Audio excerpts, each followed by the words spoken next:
নমস্কাৰ, মই অৰ্চনা কলিতা।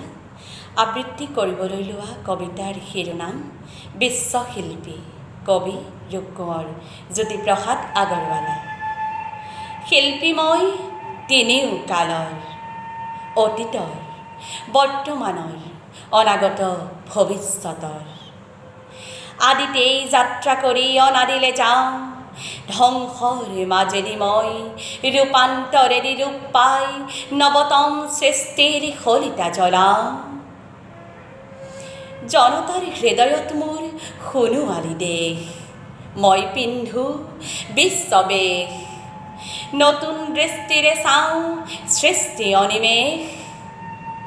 নানা ভাষা, নানা আশা, নানা জাতি বৰ্ণ চিনি মই শুনো ঋণী ঋণী বিশ্ব জনতাৰ এক অপূৰ্ব সংগীত।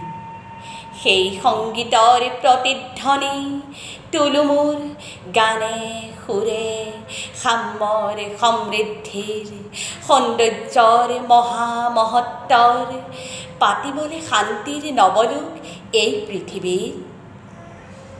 মোৰ কল্পনা মেধা বুদ্ধি মনীষাৰে মোকে কৰি সংস্কৃতিৰ অপূৰ্ব আধাৰ।